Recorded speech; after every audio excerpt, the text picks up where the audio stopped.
Good morning student. तो इससे पहले हमने केमिस्ट्री के 2 चैप्टर लिए हैं, केमिकल रिएक्शन और एसिड बेसिस एंड सॉल्ट। आज जो हम स्टार्ट कर रहे हैं वो बायोलॉजी का चैप्टर है, चैप्टर 6 लाइफ प्रोसेसेस। तो जनरल इंट्रोडक्शन पहले हम इसमें ले लेते हैं कि लाइफ प्रोसेस इस चैप्टर में हम क्या क्या पढ़ने वाले हैं। तो लाइफ प्रोसेस जो है हमारा चैप्टर, इसमें हम पढ़ेंगे कि कैसे जो भी लाइफ सर्वाइवल है उसकी जो प्रोसेस है वो किस तरह से चलती है, किस सीक्वेंस में चलती है। तो how do we tell the difference between what is alive and what is not alive? If we see a dog running or a cow chewing cud or a man shouting loudly on the street, we know that these are living beings. But if the dog or the cow or the man were asleep, we would still think that they were alive. But how did we know that? We see them breathing and we know that they are alive. मतलब देखा जाए तो इस chapter में कोई भी life process अगर life है दैट मीन्स या तो अलाइव होगा या नहीं होगा। तो बेसिकली जो लाइव है अलाइव है हम उसकी प्रोसेस पे ही बात करेंगे, क्योंकि उसी में कंटिन्यूस एक प्रोसेस होती है। इवन वो प्रोसेस तब भी होती है जब हम नॉर्मली बैठे हुए हैं या चल रहे हैं, तो ये प्रोसेस कंटिन्यूसली चलती रहती है। तो life process main chapter that is life process. ये होता क्या है? लाइफ प्रोसेस होता है the process which maintain body functions and necessary for survival are called life process. वो प्रोसेस जिसमें हम बॉडी फंक्शंस को मेंटेन करते हैं और किसी भी लाइफ सर्वाइवल के लिए जो ज़रूरी हो वो होता है लाइफ प्रोसेस। तो आपको लाइफ प्रोसेस के बारे में ये और भी एक चीज़ बोल सकते हैं, जितनी भी प्रोसेस जो किसी भी लिविंग ऑर्गेनिज्म को अलाइव रखने के लिए होती है और जो वेरियस टास्क परफॉर्म करती है बॉडी को मेंटेन करने के लिए, उसे हम बोलते हैं लाइफ प्रोसेस। तो ये तो बात हो गई लाइफ प्रोसेस की। आज हम जो पढ़ेंगे लाइफ प्रोसेस में क्या क्या आ सकता है, जैसे कि न्यूट्रिशन हुआ, रेस्पिरेशन हुआ, ट्रांसपोर्टेशन हुआ, एक्सक्रिएशन हुआ, ये सारी चीज़ें हमारी किसमें आएगी? लाइफ प्रोसेस में। अब जैसे कि सिस्टमेटिक वे में अगर हम देखें, first one is nutrition,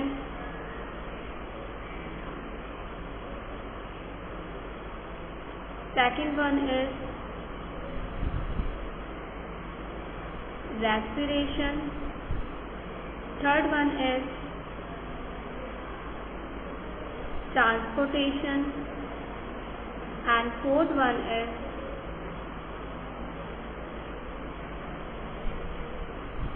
expiration। तो लाइफ प्रोसेस में हम ये चारों प्रोसेस के बारे में डिटेल वाइज स्टडी करेंगे कि हम कैसे लाइफ प्रोसेस से बॉडी मेंटेन करके, फंक्शन मेंटेन करके कैसे हमारे लाइफ प्रोसेस को कंटिन्यू रखेंगे। तो फर्स्ट आज हम जो डिस्कस कर रहे हैं वो हमारा आ जाएगा न्यूट्रिशन।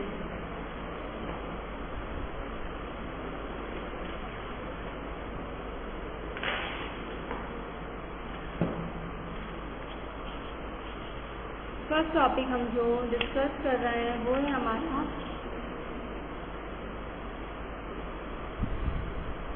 न्यूट्रिशन। ओके,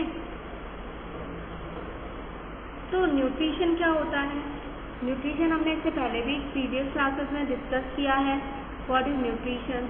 न्यूट्रिशन सब में होता है, चाहे प्लांट्स हो, एनिमल्स हो, ह्यूमन बींग्स हो, न्यूट्रिशन अलग अलग। तो न्यूट्रिशन क्या होता है? वो प्रोसेस जिसमें हम फूड से न्यूट्रिएंट्स लेते हैं वो होता है न्यूट्रिशन। अभी न्यूट्रिएंट्स क्या होते हैं? न्यूट्रिएंट्स में जैसे कि हम बोल सकते हैं carbohydrate, protein, fat, vitamin, minerals. और हम सब जानते हैं ये सब हमें कहाँ से मिलते हैं? ये हमें सब मिलते हैं फूड से। तो ये तो बात हो गई न्यूट्रिशन की। तो जो भी फूड से हम न्यूट्रिएंट्स लेते हैं वो न्यूट्रिएंट्स आते हैं न्यूट्रिशन में, और इसका लाइफ प्रोसेस में एक बहुत इम्पॉर्टेंट रोल है। अब न्यूट्रिशन को हम 2 पार्ट्स में डिवाइड करते हैं। एक होता है ऑटोट्रॉपिक न्यूट्रिशन और एक होता है हमारा हीटरोट्रॉपिक न्यूट्रिशन। तो ऑटोट्रॉपिक न्यूट्रिशन की जब हम बात करते हैं तो ऑटोट्रॉपिक न्यूट्रिशन को पहले डिस्कस करते हैं, फिर हीटरोट्रॉपिक की। तो ऑटोट्रॉपिक ये एक ऐसी प्रोसेस है जिसमें ऑर्गेनिज्म अपना फूड प्रोड्यूस करती है सिंपल इनऑर्गेनिक मटेरियल से। किससे फूड प्रोड्यूस करती है? सिंपल इनऑर्गेनिक मटेरियल से। और वो सिंपल इनऑर्गेनिक मटेरियल होते हैं हमारे वाटर, कार्बन डाइऑक्साइड, और ये किसके प्रेजेंस में होती है? ये सनलाइट के प्रेजेंस में लेती है। तो इसका बेस्ट एग्जांपल क्या हो गया हमारा? प्लांट। इसके बाद में सेकंड जो आ रहा है हमारा हेटेरोट्रॉपिक न्यूट्रिशन। हेटेरोट्रॉपिक न्यूट्रिशन वो न्यूट्रिशन होते हैं जो कि अदर ऑर्गेनिज्म पे डिपेंडेंट रहते हैं अब सर्वाइव करने के लिए। तो ये डिपेंडेंट होते हैं अदर ऑर्गेनिज्म पर सर्वाइव करने के लिए। जैसे एग्जांपल के लिए ह्यूमन बीइंग, हम लोग डिपेंड करते हैं किस पे? जैसे प्लांट्स पे डिपेंड करते हैं, एनिमल्स पे भी डिपेंड करते हैं। और एक एग्जांपल इसका हो गया अमीबा, और भी बहुत सारे एग्जांपल इसके आते हैं। तो ये तो हो गया हमारा क्या? ऑटोट्रॉपिक और हीटरोट्रॉपिक न्यूट्रिशन। तो आज हम पहले डिस्कस कर रहे हैं ऑटोट्रॉपिक न्यूट्रिशन को ही कंटिन्यू करके। तो ऑटोट्रॉपिक न्यूट्रिशन मतलब प्लांट्स अपना खाना कैसे बनाते हैं। तो इसको हम ये भी बोल सकते हैं कि न्यूट्रिशन इन प्लांट, प्लांट में न्यूट्रिशन कैसे होता है वो हम यहाँ पे डिस्कस करेंगे। तो हम जानते हैं कि प्लांट्स में जो भी फूड बनता है वो कौन सी प्रोसेस से बनता है? स्टार्टिंग से पढ़ते आ रहे हैं हम लोग, वो बनता है हमारा फोटोसिंथेसिस से। तो फोटोसिंथेसिस ये क्या प्रोसेस होती है? The process in which green plants convert simple inorganic material into complex inorganic material in the presence of chlorophyll and sunlight. तो फोटोसिंथेसिस में हम क्या बोल सकते हैं? हम ये बोल सकते हैं कि उस प्रोसेस में जब green plant simple inorganic material that means हमारा हाइड्रोजन हो गया और वाटर हो गया, मतलब वाटर हुआ, कार्बन डाइऑक्साइड हो गया, इसको कॉम्प्लेक्स इनऑर्गेनिक सब्सटेंस में कन्वर्ट कर देता है, उसे हम बोलते हैं फोटोसिंथेसिस। जैसे कि हमारा कार्बन डाइऑक्साइड ले लिया हमने, वाटर ले लिया, तो सनलाइट के प्रेजेंस में जो क्लोरोफिल के प्रेजेंस में वो क्या करता है? उसको कन्वर्ट कर देता है C6H12O6 में, मतलब ग्लूकोज बना देता है, और 6O2 ऑक्सीजन और हमारा वाटर मेनली रिलीज होता है। तो ये हमारी होती है फोटोसिंथेसिस की रिएक्शन।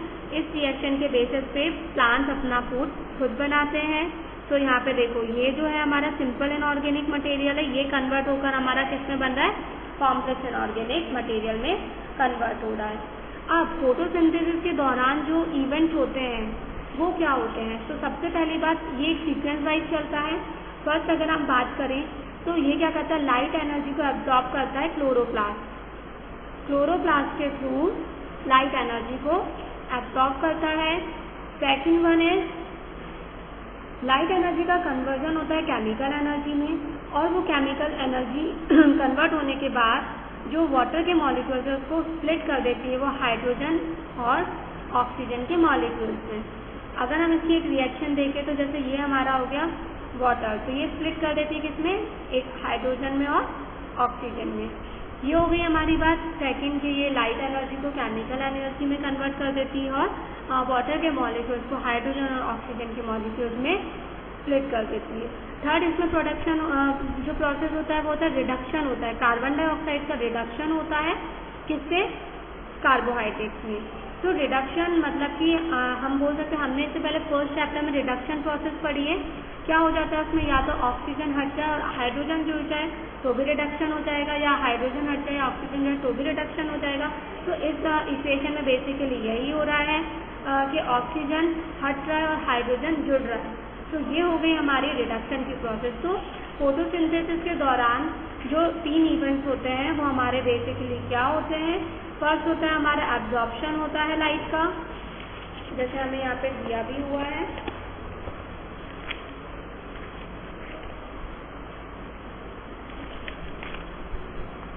लाइट एनर्जी एब्जॉर्ब होती है क्लोरोफिल के थ्रू, लाइट एनर्जी कन्वर्ट होती है केमिकल एनर्जी में, और वाटर मॉलिक्यूल्स स्प्लिट हो जाते हैं हाइड्रोजन और ऑक्सीजन में।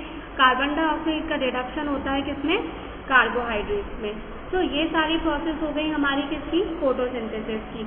अब इसी से रिलेटेड हम एक टर्म और देख लेते हैं जो अभी हमने पढ़ा, क्लोरोप्लास्ट। क्लोरोप्लास्ट अभी हमने रीड किया,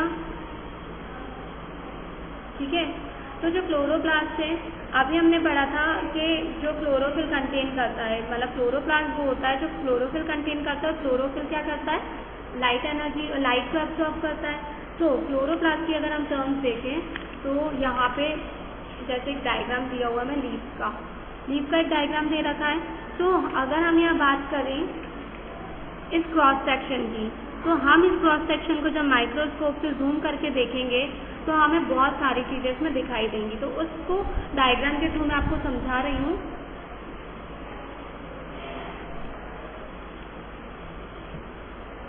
जैसे मैंने इस डायग्राम का यूज़ करके आपको क्लोरोप्लास्ट और क्लोरोफिल के टर्म्स को समझाने की कोशिश की है।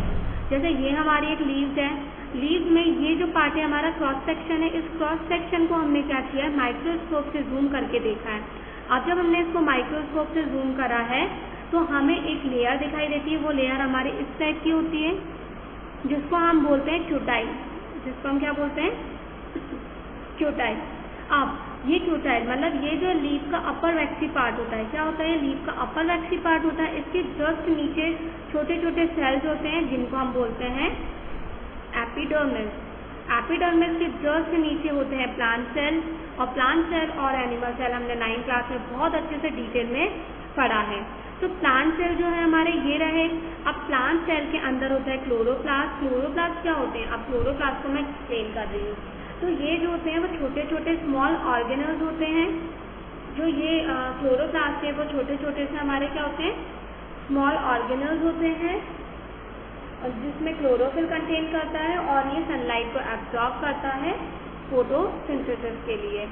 तो ये जितने भी हमारे क्लोरोप्लास्ट के लिए अगर हम बात करें तो इतना क्लियर है कि ये स्मॉल ऑर्गेनल्स होते हैं, प्लांट सेल के अंदर प्रेजेंट होते हैं, और ये फोटोसिंथेसिस की प्रोसेस के लिए मेनली यूज किए जाते हैं। तो आज हमने अभी जो कंप्लीट किया वो हमने क्या कंप्लीट किया कि न्यूट्रिशन इन प्लांट्स। अब नेक्स्ट हम जो जा रहे हैं वो हम जा रहे हैं ये प्लांट्स में, लेकिन हमने क्या सिर्फ एक मोड ऑफ न्यूट्रिशन कंप्लीट करा है। न्यूट्रिशन के मोड दो तरह के होते हैं, ऑटोट्रॉपिक और हीटरोट्रॉपिक। अभी हमने जो कवर किया वो क्या है? ऑटोट्रॉपिक। अब हम जो देखने जा रहे हैं वो हम देखने जा रहे हैं हीटरोट्रॉपिक। तो हीटरोट्रॉपिक न्यूट्रिशन अभी हमने स्टडी किया था कि जो अदर ऑर्गेनिज्म पे डिपेंडेंट रहे वो हीटरोट्रॉपिक होते हैं। तो हीटरोट्रॉपिक ऑर्गेनिज्म भी हमारे 3 टाइप से होते हैं। जैसे पहला न्यूट्रिशन होता है हमारा सैप्रोफाइट, सेकंड होता है पैरासिटिक, और थर्ड होते हैं होलोजोइक। तो पहले हम डिस्कस कर रहे हैं सैप्रोफाइट। सैप्रोफाइट क्या होते हैं? वो ऑर्गेनिज्म, वो मोड ऑफ न्यूट्रिशन जिसमें जो ऑर्गेनिज्म है वो डेड और डीके मटेरियल से, डेड और डीके ऑर्गेनिज्म से, ऑर्गेनिक मैटर से अपना फूड ऑब्टेन करते हैं। जैसे एग्जाम्पल के लिए अगर हम देख सकते हैं बैक्टीरिया और फंगी। इसके बाद में बात आ रही है पैरासिटिक्स की। तो पैरासिटिक वो होते हैं वो ऑर्गेनिज्म, वो मोड ऑफ न्यूट्रिशन जो अनदर ऑर्गेनिज्म से फूड ऑब्टेन करे बिना उनको मारे, विदाउट किलिंग दैम। तो विदाउट किलिंग दैम जैसे कि एक होता है हमारा मस्कीटो जो ब्लड सक करता है बिना उसको मारे। सेकंड हमारा होता है टैपवॉर्म। टैपवॉर्म जो होते हैं वो हमारे बॉडी के अंदर होते हैं। ये बिना हमें हार्म किए अपना फूड को ले लेते हैं। ये इनसाइड आवर बॉडी, हमारे बॉडी के अंदर ही होते हैं।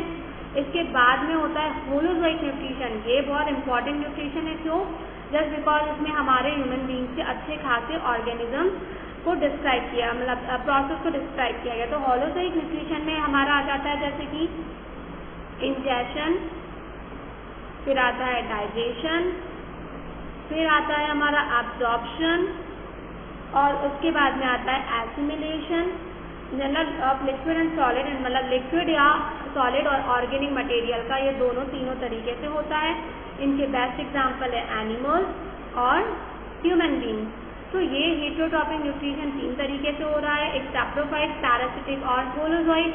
होलोजोइक प्रोसेस जो है वही इंजेशन, डाइजेशन, एब्जॉर्प्शन, एसिमिलेशन, ये सारा हमारे प्रोसेस में ही आ जाता है। जिस तरह से हमने डाइजेस्टिव सिस्टम के बारे में पढ़ा था वो। तो यहाँ पे अभी हमने क्या कंप्लीट किया? न्यूट्रिशन इन प्लांट्स कंप्लीट किया, लेकिन एक ऑटोट्रॉपिक न्यूट्रिशन कंप्लीट किया और एक हेटेरोट्रॉपिक न्यूट्रिशन कंप्लीट किया। अब नेक्स्ट वीडियो जो मैं अपलोड करूँगी उसमें मैं कंप्लीट कर रही हूँ न्यूट्रिशन इन ह्यूमन। तो यहाँ पर कंप्लीट हो गया हमारा प्लांट्स का न्यूट्रिशन। अब मैं जो कंप्लीट करने वाली हूँ वो है न्यूट्रिशन इन ह्यूमन बीइंग।